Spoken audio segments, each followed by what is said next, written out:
By 1840, opium accounted for 15% of the entire British Empire's revenue.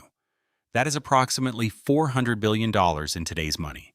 Not from cotton, not from gold, not from trade in spices or silk. From a drug, deliberately pushed onto an entire nation of people. Here's the question that will follow us through this entire story. How did the most powerful empire on Earth become the world's largest drug cartel? And what did it cost China when they finally tried to say no? The answer will change how you see modern geopolitics, colonial history, and the world order we still live inside today. To understand how this happened, you need to go back to a problem Britain could not solve. It was the late 1700s. Britain was obsessed with China, not with its culture, not with its people, with its tea. By the 1780s, the British East India Company, a private trading corporation that functioned like a government, with its own army, its own navy, and its own laws, was importing 23 million pounds of Chinese tea per year into Britain. Tea had become so central to British daily life that the government depended on tea taxes to fund public services. But China had a rule, a hard rule. You pay in silver, nothing else. China did not want British wool. It did not want British manufactured goods. The Qing Emperor Qianlong wrote directly to King George III in 1793 and said, with no diplomatic softening, "We possess all things. We have no use for your country's manufactures." So silver flowed out of Britain and into China, millions of ounces per year. The trade deficit was bleeding the British economy dry. The East India Company needed a product, something China would buy, something China could not resist. They found it in the poppy fields of Bengal, in modern-day India, territory the British already controlled. Opium. The company began growing it at industrial scale. By 1800, they were shipping roughly 4,000 chests of opium per year into China. Each chest weighed about 65 kilograms. Each chest carried enough processed opium to addict dozens of people, and the Chinese market absorbed every single chest. By 1838, that number had exploded to 40,000 chests per year. An estimated 10 million Chinese people were addicted. The silver that had been flowing from Britain into China reversed direction entirely. Now it flowed out of China and into British accounts. The trade deficit was gone, replaced by something far more profitable and far more dangerous. But inside China, one man was watching this happen, and he had decided it had to stop.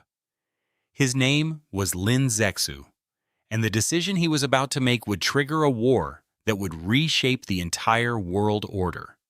Lin Zexu was a scholar, a poet, and one of the most respected officials in the Qing imperial government. He had spent his career fighting corruption and local opium use inside China. He was known for results. When the Daoguang Emperor needed someone to solve the opium crisis in 1838, Lin Zexu was the obvious choice. He was appointed imperial commissioner and sent to Canton, the only port city where foreign trade was legally permitted in China. He arrived in March 1839. What he found was a city drowning in the drug trade. British and American merchants operated from a strip of warehouses called the 13 Factories, just outside the city walls. Opium moved through the harbor on fast, shallow boats called scrambling dragons. Chinese dealers distributed it inland. Customs officials looked the other way. Everyone was paid. Lin Zexu moved fast. He arrested 1,700 Chinese drug dealers in his first weeks. He demanded that every foreign merchant hand over their opium stocks immediately, with no compensation. The British merchants refused. Charles Elliot, the British superintendent of trade in Canton, made a decision that would have enormous consequences. He told the British merchants to surrender their opium, and he personally guaranteed that the British government would compensate them for every chest. He had no authority to make that promise. He made it anyway. The merchants handed over 20,283 chests of opium. Lin Zexu took possession of all of it. Then, over 23 days in June 1839, his workers mixed the opium with salt, lime, and water and flushed the entire supply into the ocean at a place called Human. 20,000 chests gone. At today's prices, that opium was worth roughly $2 billion. But here is what no one saw coming. Eliot's promise meant that the British government now owed its own merchants compensation for the destroyed drugs.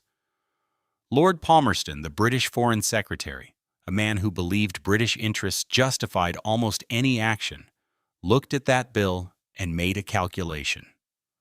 Why pay the merchants out of the British treasury? Make China pay instead. Palmerston sent a fleet. Re-engagement hook. Remember the question from the opening. How did the most powerful empire on Earth become a drug cartel? We are now watching it happen in real time, and it is about to get worse. In June 1840, 48 British warships and 4,000 soldiers arrived off the coast of China. The military mismatch was almost impossible to describe. The British ships were iron-reinforced, steam-powered warships equipped with modern artillery. The Chinese Navy used wooden junks designed centuries earlier. At the Battle of the Bogue in February 1810,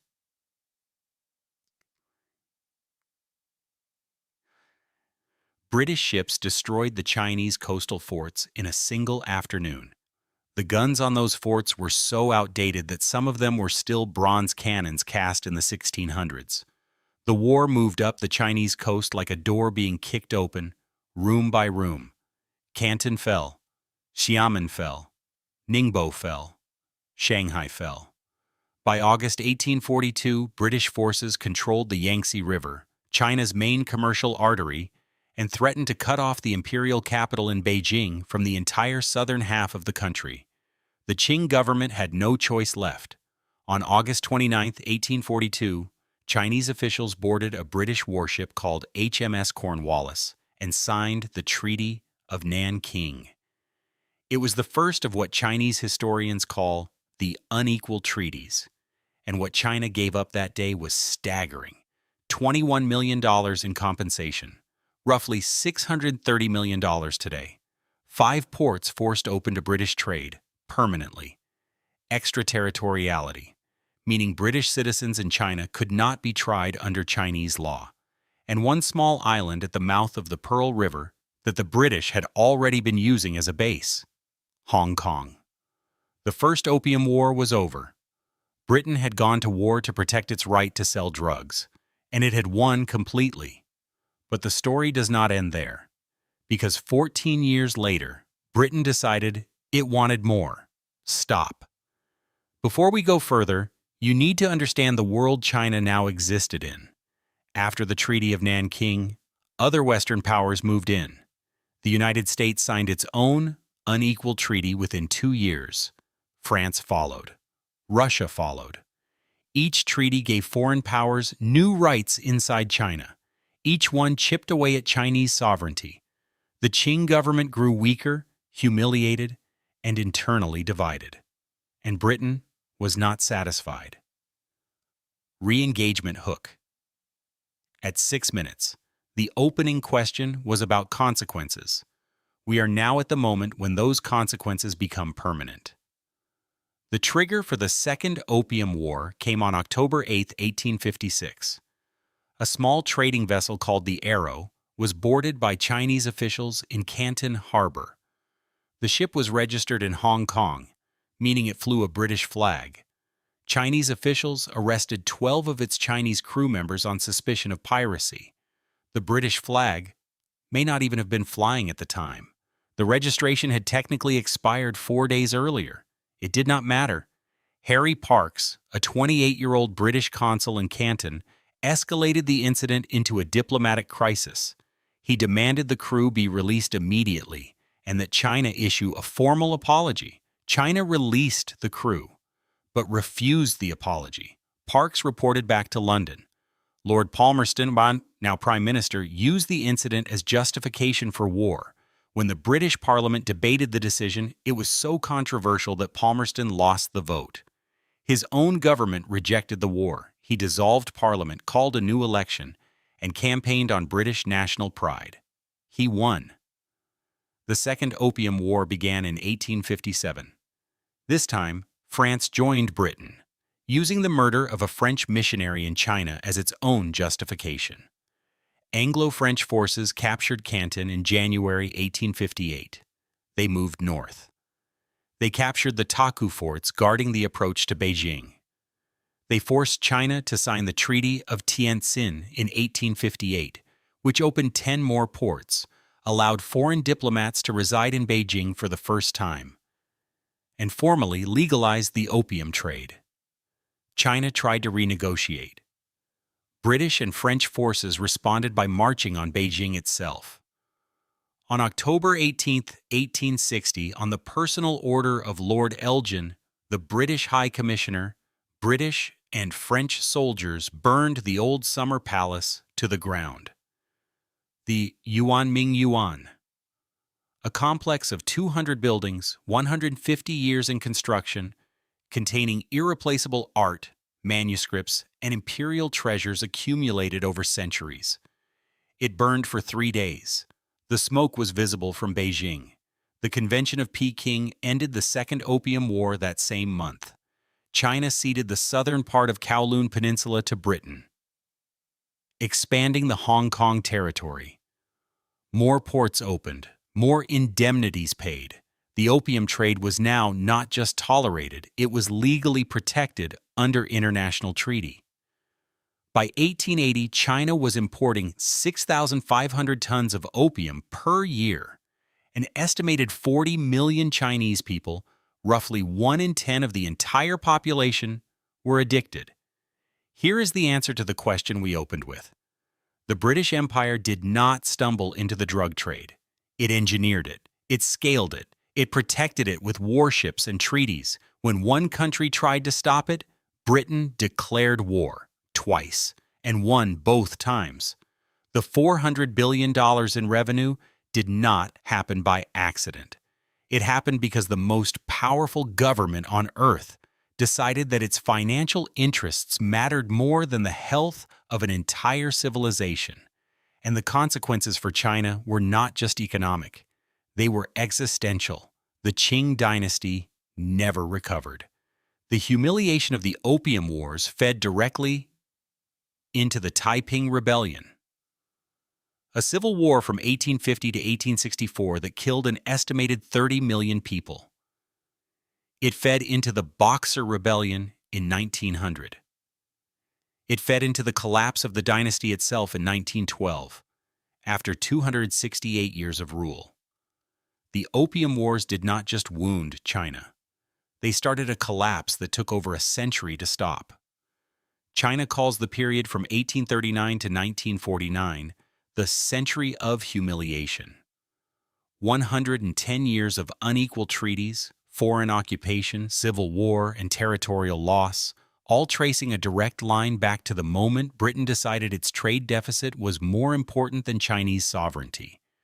That phrase, Century of Humiliation, is not historical nostalgia. It is active policy. The Chinese government teaches it in every school. It shapes how China negotiates with Western powers today. It is the foundational reason China responds with such intensity to any perceived interference in its internal affairs. When Chinese officials say "never again" in diplomatic settings, this is the history they are referencing. Hong Kong itself became a living symbol of that wound. For 156 years, from 1842 to 1997, Hong Kong existed as a British territory, a city of Chinese people governed by a foreign power, a direct product of a war fought to protect drug profits. When Britain handed Hong Kong back to China on July 1, 1997, the ceremony was watched by an estimated 1 billion people worldwide. The handover was not just political, it was the formal end of the Century of Humiliation. or the beginning of its end, depending on who you ask. The pharmaceutical industry that controls the global opioid supply chains today operates under a completely different legal framework, but the economic logic, identify a dependency, scale the supply, protect the profits, is not entirely unfamiliar. The United States declared a domestic opioid crisis in 2017. By 2021, opioids were killing more than 80,000 Americans per year. The companies that manufactured and distributed those drugs knew the risks. The data showed the harm. The profits kept the supply flowing. History does not repeat itself exactly, but sometimes the structure of the story stays the same. One nation's financial interest, another population's addiction, and the question of who has the power to stop it. The Opium Wars were not an accident of history. They were a choice, made deliberately, defended militarily, and profited from for decades. The world we live in today was shaped by that choice. The borders, the resentments, the power structures, all of it carries the weight of those 23 days in June 1839, when 20,000 chests of opium dissolved into the sea at Human, and the most powerful empire on earth decided that was an act of war. If this story surprised you, subscribe. We release one of these every week.